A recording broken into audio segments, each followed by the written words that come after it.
Okay, hey you guys, welcome back to my channel. This is like my take 100 on this. So I hope I get it right this time. If you haven't already, like, comment, subscribe. I'm going to leave all my links to all my social media platforms down below. Please don't come at me for my bayangs. I tried to cut them myself and now I look like baby toad. But you know how it goes.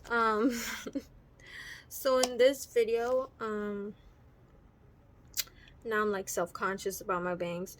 In this video I kind of wanted to do something a little bit different, and since we're all going back to school, shout out to all my school students, I wanted to do like a little back to school video. I was gonna say episode, but we're not on a TV show, so I wanted to do a back to school video, and I kind of just want to go over some like programs, tools, and supplies that I used throughout my schooling that I think it was really helpful, and I feel like first year students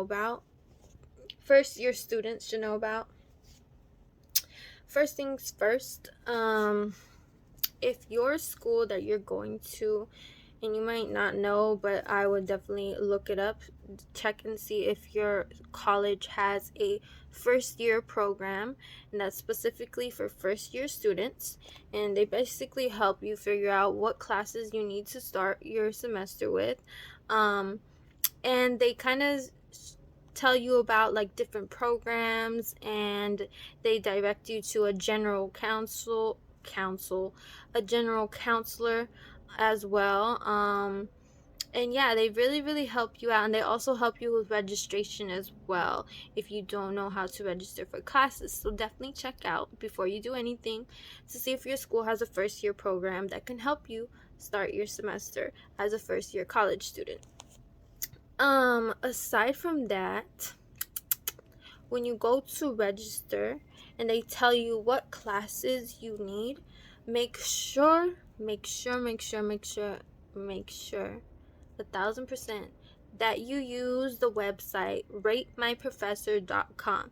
Now, I didn't know about this website until maybe like my second year of college, or maybe even my third year of college. I didn't know about this website, and now it's pretty popular, but I don't expect still first year students to know about it really. But definitely use the website called Rate My Professor when you know what classes you need to take. So basically, when you go to register, and they'll walk you through this. If you do have a first year program at your school, they'll walk you through registration. But when you go to register, it'll have like the subject and all of the teachers and the times that are available for that subject. So what you really want to do is take those teachers' names, and at the same time that you're looking at those names, those times, whatever, have a piece of paper out, and also have another tab open, which is have it open to Rate My Professor, and look up that teacher's name, and it'll pop up all the names, all the same names. Like, for example, if that teacher has a very like popular name, and there's multiple schools that have a teacher that's named by that name, it'll tell you what school that teacher is at. So if you see, okay, like say you go to Golden West College, which is where I'm currently at, hey,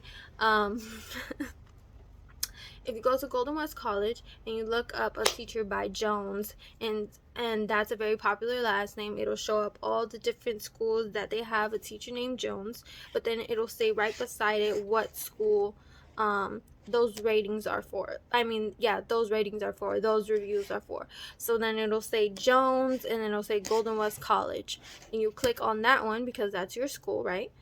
And it'll tell you, like, it'll show you all the student reviews on that specific teacher, and you want to look through all of those teachers under that subject and see which one has the best reviews and also the least difficulty. Because what I did after finding out about this website, it really helped me, because there are some teachers that make your life way more complicated than it needs to be, and honestly I feel like there are some teachers that just don't understand exactly how to meet the students' needs and how to set them up for success.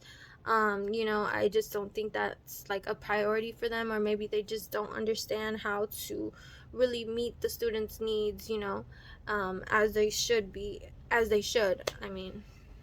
So yeah, so that really, really helped me, and I would write down, um, which one, just keep looking at which one has the best ratings, like I said, and the one that has the least difficulty, and you want to pick that one. And I know scheduling is important, so definitely take into consideration um, the whole scheduling aspect as well. What I like to do personally is just have my other things such as work um go around my school schedule, because that's what's most important, is my school schedule and getting my school done. So I always make that a priority.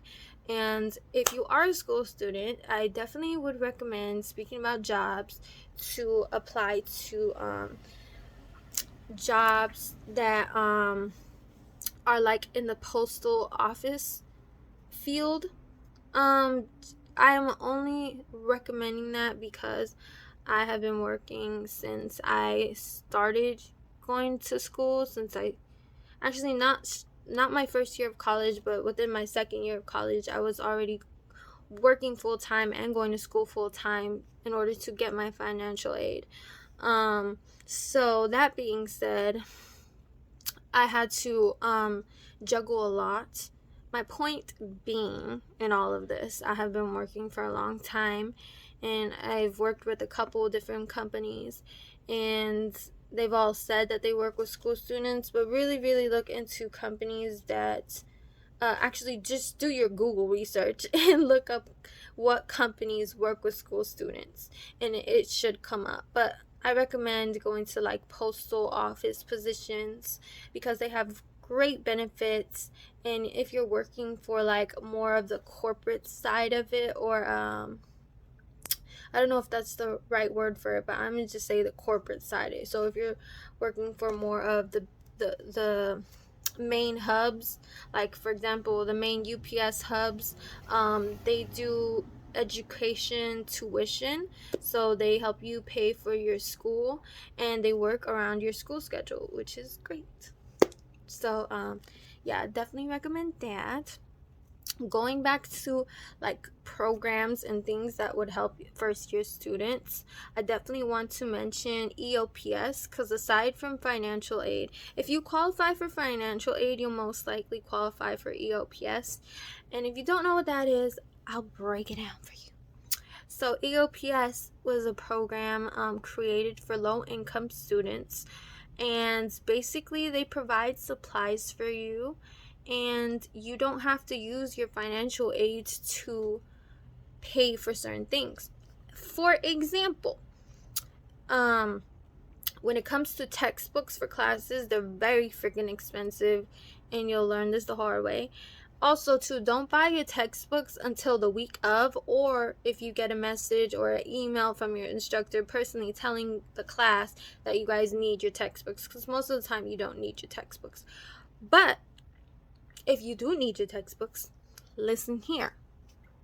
So EOPS, like I said, is for low income students. Now, if you qualify for this program, there are requirements such like financial aid, which is just you need to have a certain amount of units and you need to have good grades. They also do like progress report checks type thing where they just check up on you. You also get another counselor, like your own personal counselor with EOPS, that you have to make appointments with every semester. Now, this program is probably one of the most helpful tools. One of the most helpful programs like I've been in, primarily because when it came to school, financially, it was always a struggle for me, like school or not. Like, we just were always financially struggling, I guess. I don't know how to word that otherwise. Like, that was always something that we struggled with. And they made it very easy for me to not have to worry about any school expenses. With financial aid, they give you money for your classes, and you even have extra money, like to keep, whether it's for your savings or whatever. I highly recommend to put, the money that you get from financial aid, if there's money left over from after paying your classes and all that, definitely put that into a savings. But yeah, they give you, what they do is they pay for your textbooks completely. And I don't know if they give money aside from that, like, you know aside from the textbook money, because for me personally, my experience, like, from getting money from them, they paid my textbooks completely. I didn't have to put on file a credit card. I didn't have to pay any other extra fees. Nothing. Like, I didn't pay anything. I filled out a form, I qualified for it, and they paid off my textbooks completely each semester. As long as you keep, those requirements, they paid it off for me, and they sent it directly to my house. And they will do that for me every semester, and there was no, like, extra fees, hidden fees, no nothing. Like, they just paid for my textbooks, which was, like, so thankful for that, grateful even. Very grateful for that program. And also, if you don't have, like, a laptop or computer or Wi-Fi at your house, and it's just not readily available to you, they have a thing too at EOPS where they let you rent out a Chromebook for the semester, and other supplies such as calculators, or, like, if you need a scientific calculator for one of your classes. They help you so much. Like, it's crazy. But yeah, if you are struggling financially and you just don't know how you're gonna cover those costs, definitely look into EOPS. They are an amazing program. And even if you're not, like, even if financially, like, okay, you're well off and you think you'll be okay, I would definitely recommend still using those programs and using those tools available for you. But yeah, so that's one thing I did want to mention. If you don't already know about financial aid, please look it up. That's something that you're gonna have to apply for every single semester. And they don't have many requirements, but they do have requirements. You do have to at least have 9 units, I think, per semester to qualify for financial aid. And you don't want to take out any loans, sweeties. If you're new to college, don't take out any loans. Only take grants. And if you don't know the difference between the two, get familiar, look it up, do your Googles. There's a difference between loans and grants. Don't take out any loans unless you absolutely need to, which you don't until things such as when you get your financial aid, it'll tell you, like, how much they give you in total, or they'll give you in total. Like, for example, for me, like, I got a total, I think, of 15 grand for my Pell Grant, and that won't run out until, I think, a year or two. I don't know. I think you only have financial aid for up to, like, 8 years, and then after that, so it's really only if you're going to school for a very long time where you would have to consider loans afterward. But until then, please do not take out any loans. You don't want to owe anybody any money after you're done graduated, and you don't want to have to worry about those debts. Also, too, talking about debts, if you don't already have a credit card, you want to build that up. And the easiest way, I think, to do that is, one, educate yourself on what credit is and why it's important. It matters for a lot of things. Your car, your house, everything. So if you don't have a credit card already, please, my dear, get a credit card. I would highly recommend getting a Capital One credit card, because they do give more, not discounts, but they have one specific to college students. So if you follow my recommendation and you call Capital One and you're like, hey, this is my first time opening a credit card, yada yada yada, please mention that you are a school student, you're a college student, and they will work with you and they'll get you a credit card open. And Also, with what's cool about Capital One is that they have an app, and it'll tell you tips, and it'll update you constantly on your credit score, and it'll tell you how you can improve your credit score and what to do to just to continue to improve it.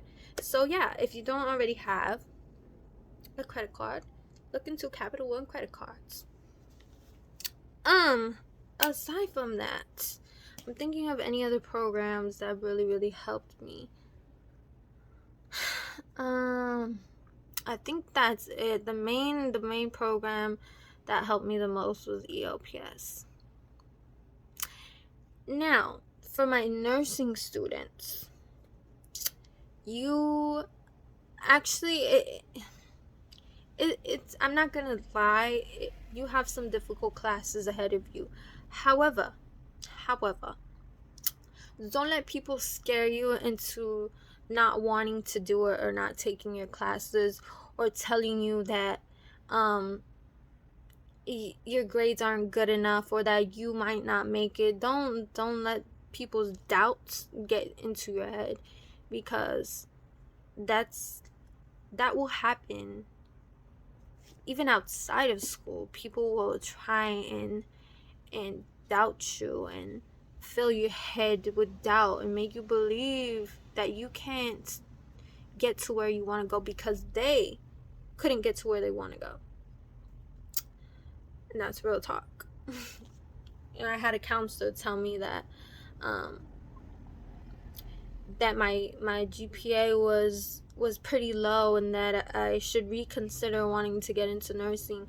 And now I'm on my last semester of prerequisites for nursing. So after this semester of just retaking two courses, I should be done, but I have to retake 2 courses and just get a better grade on it, because I passed with like C's. One of them isn't a requirement, but the other one is. Point being that I'm just retaking like 2 of them just to get a better grade. And then after this, I will take my TIAS exam, and that's what matters the most. And then after that, I'll be able to apply to the nursing program. Okay? So don't let anybody get into your head about these things. If you know what you want to do, do it. Don't waste any time. The only person that has to believe in you is yourself. And going back into,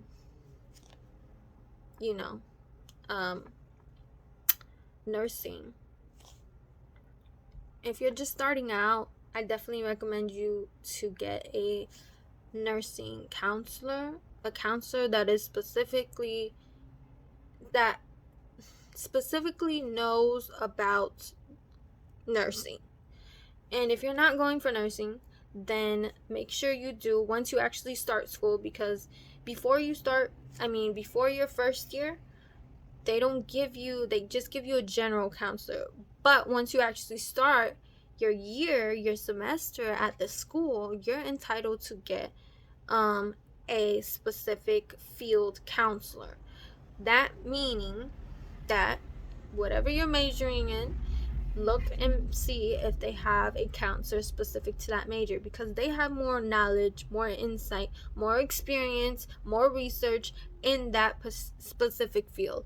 So you want to get a counselor that is specific to your major, and that's what I have too. So definitely recommend that. Also, so overwhelmed and tired from today. I'm exhausted. I don't know why I feel so tired. What I was gonna say, nursing students,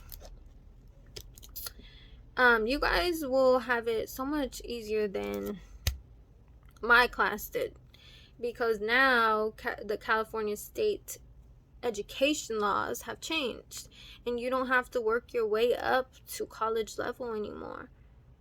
They're not going to test you. They're not going to make you take the SATs, and you won't be ranked and wasting time on classes that you don't even need.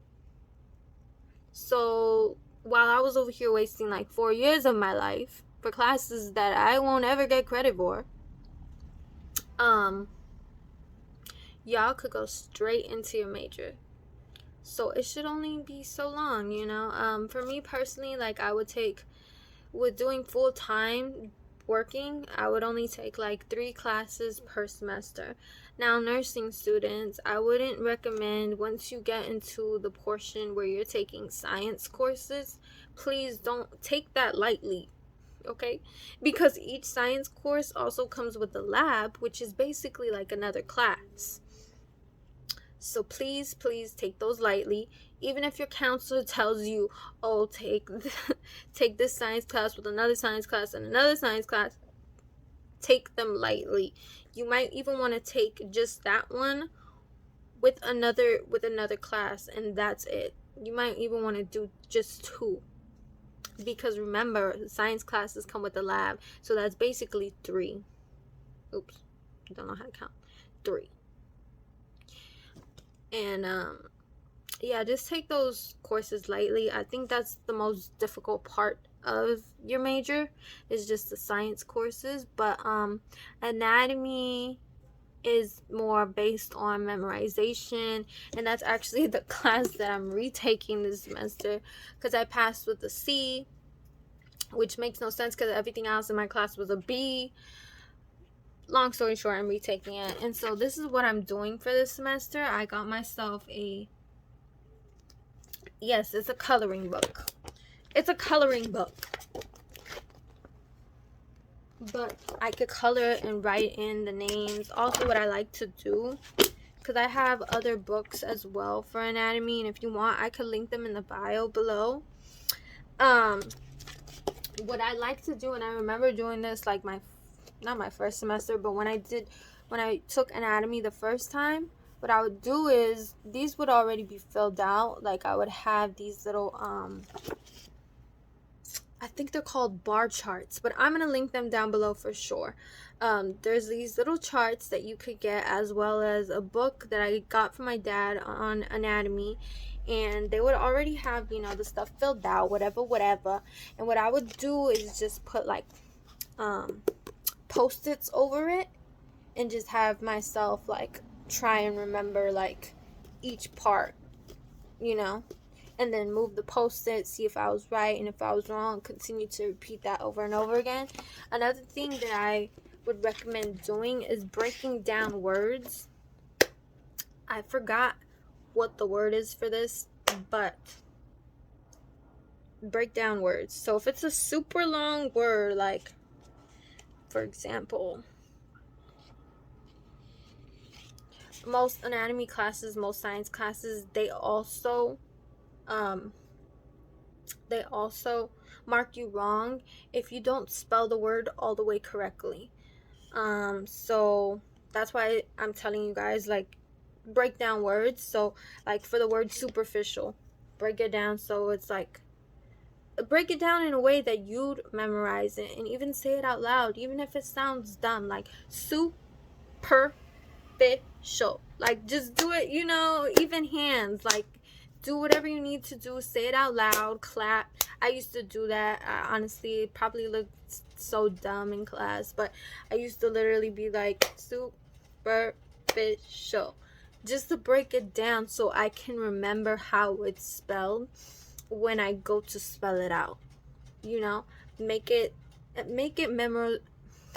memorable to you.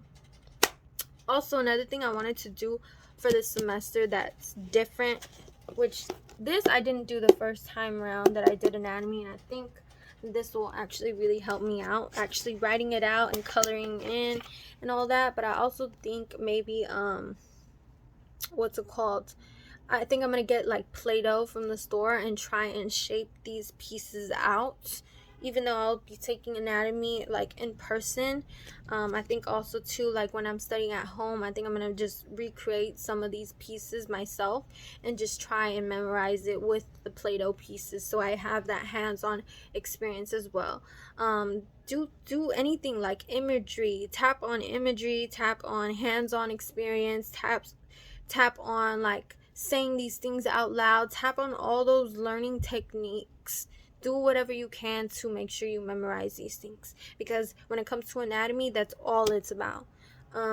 Also too, I recommend taking anatomy and physio intro, anatomy and physio intro. That's one word.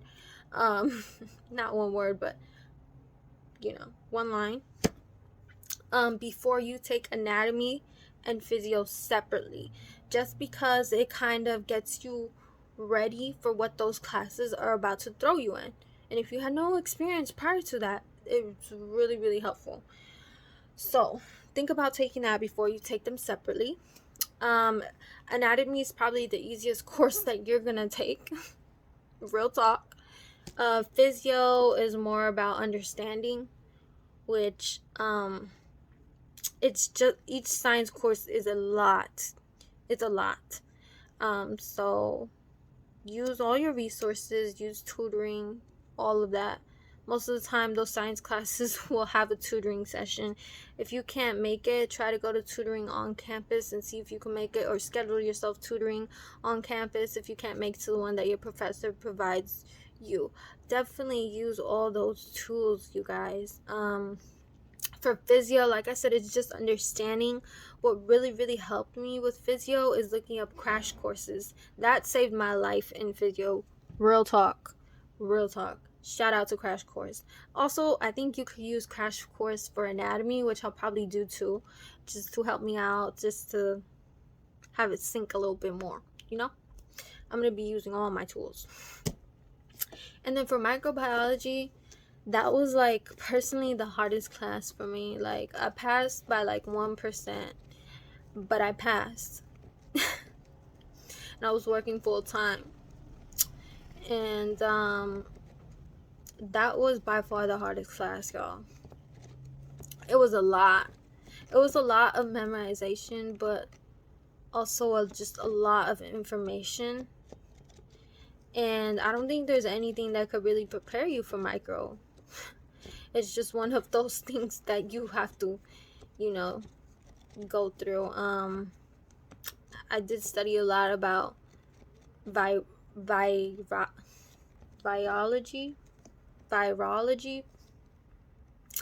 about viruses, y'all, about viruses. So if you want to get a heads up, like you want to get a head start on that, I could do like a whole separate video on like what I remember covering and all that for you guys. But yeah, those classes are difficult. Use all your resources. Now also before I end this video, I want to make sure that all the nursing tips and tricks were out the way. The textbook for anatomy is also a good thing to use. They have the models outlined for you already, and you could just put post-its over it and just try and memorize it like that. What else do I gotta say?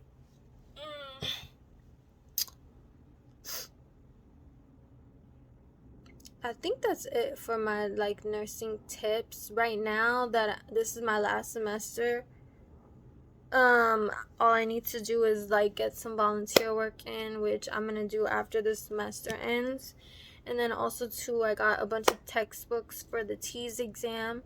So whenever you have time, like if you're not doing summer school, which I highly recommend you do summer school all the time, so you could just get some classes out the way. Like, I would always do subjects that I knew I wouldn't need help in, so which was basically everything but math and the science classes, because I knew how hectic those were, just to get them done with. But just know that there's a lot more work with summer classes, because you're doing a 16-week class in like 8 weeks, so just be prepared for that too. Man, I don't even know what to say. Yeah, I could link all the nursing books and what was I gonna say? All the nursing books that I use, including for the TIAS exam, which I haven't taken, but I'm going to take soon after the semester. I have to see when the next registration is, but yeah. So before I end this, I also wanted to talk to you guys about some school tools that I use that saved my life. So before I got this amazing iPad, my best friend here, I was using a laptop, like I don't even know what company that is. I think it might be Dell. And I love my little laptop. It was so cute, and I only paid like $300 for it on Best Buy. And I still use it sometimes because certain teachers have certain programs where they have to watch you take tests or whatever, so I still use it because of that. But I would highly recommend switching over to like an iPad, just because like you have certain apps such as Notability that you're able to download, and I was about to show you guys the app, but now it's like updating. And I really love Notability because not enough people talk about this app, but you're able to download your courses notes on that app, and all you have to do is write on top of it. Now that gets me into this next portion. So I recently just got a new stylus pen for my iPad. Let me show y'all. This is the on button right here. I don't know if this is actually erases, haven't tried it, but it's like a real pen, you know. It has the tip of even like a pen. It's a rechargeable pen, which I love. Super cool. It comes with the charger and with a cap. The company is called Stylus Pen. Let me see. This is the lid. I got it off of Amazon. Not that expensive. Don't remember the price. Now this is Notability. And is it even connected? So you turn it on and it connects Bluetooth wise. You don't have to use any wires, no nothing. You could create notes on Notability as well. It's not just, oh, you download your courses. But for example, these are some of my... Okay, I don't have my notes in here anymore. But just pretend this was my courses notes, right? Because you could download, like I said, your courses notes. And all you have to do, it'll download your entire files. So you don't have to rewrite those notes. You could just save them on Notability. And then if you need to add anything, at the top right there, you have all these options. You could hit the pen, the marker, eraser. It'll let you scroll. It'll even let you record on this app. So you could just record your instructor saying these notes if you're in person, you know. And then like you could add pictures in here, everything. Like this app truly saved my life, and I love my iPad. And yeah, and I would definitely recommend looking up this pen if you already have an iPad. I love that thing. It's Bluetooth. And then I also wanted to talk to you guys about one more thing. Oh, Quizlet. If you don't have Quizlet, download Quizlet. It's just a app where you can, you know, create your notes. I mean, index cards or whatever. If you need to write them out, because I memorize things more if I actually write them out. So it's like no point in me having Notability. But like for index cards, for anatomy and stuff like that, you want to remember certain things, or even microbiology, whatever. You could create your index cards on Quizlet, and they have little tests, little games, memory games and stuff where they use those words and help you try and memorize the definitions. And you could quiz yourself. You can make like tests based off your terms. What else?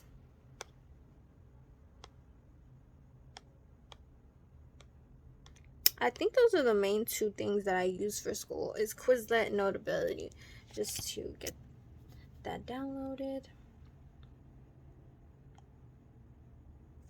So here's an example, right? I have like all my key terms, and at the top of the screen right there, you could see like the different things. It'll say, oh, do you want to learn your flashcards, or you just want to look at your flashcards? It'll ask you if you like, there's a little tab right there that says you could write it out, so it'll show you the term or the definition depending on what you put, and it'll ask you, like, example, if you're like, oh, I want to learn the definitions of these words, right? It'll show you the word and then ask you what the definition is after you look through the flashcards. After you learn the flashcards, or you feel like you know the flashcards, it'll ask you to write out those different definitions, right? And there's also like a little part, for example, when you're learning your flashcards, you could put it so that it tells you out loud, it reads to you out loud. Is a challenge systemic effect. Simplest route. And then there's a little effect. Less expensive. Timing. There's a little play button right here that'll just go through all your flashcards, and if you keep the speaker thing on right there at the bottom, it'll just go through and read through all your flashcards for you. Like I said, there's a matching game, and there's a testing little tab where you could test yourself. Like, it'll give you an actual test on all your key terms. All your terms. And yeah, you guys, I think that's everything that I have to show you. Also, I forgot one more thing. For my iPad, I just got this Bluetooth keyboard. And I know you're probably thinking, why didn't you just keep your laptop? Which, I still have my laptop. I just think this is way more convenient to have. Like, the iPad doesn't overheat. You don't have to. Probably does, but hasn't happened to me. My laptop was already like overheating, making these weird sounds. I had to go get it cleaned out, I think, because of all the dust and stuff. But also too, I couldn't download apps on there, like a Notability that was available through iPads. So anyway, back to this before I get off track. I recently just got this keyboard, and I'll show y'all the company name. It's called Aztec. I got it off of Amazon as well. It's a universal Bluetooth keyboard. And yes, it does require 2 batteries. It's 2 AA batteries, if I'm not mistaken. No, it's 2 AAA. I'm sorry. 2 AAA batteries that you put in the back. And then it has this switch button. And you just connect it through Bluetooth. And you could use this. So if you wanted those cool iPads that just flip and have a keyboard attached to it, or if you were like me and you wanted the iPad case that comes with a keyboard already, this is our savior right here, boys. And yeah, I just found it really convenient because, like, you could just connect it to your Bluetooth and you could just type away if you need to type, or I just personally like writing on the screen with a pen, but either way it works. And yeah, I just thought those were really convenient to have with my iPad. So I'm looking forward to the school year. I hope everybody is doing good. And to all my school students, we're going to start this semester off strong. And I know you guys will do good and get good grades and accomplish all your goals. And I hope this video helped somebody out. If it did, like, comment, subscribe. If you want to see a video on like some tips, tricks to the science classes, or you think I covered everything, let me know, please. And like, comment, subscribe. Thanks for watching. Bye.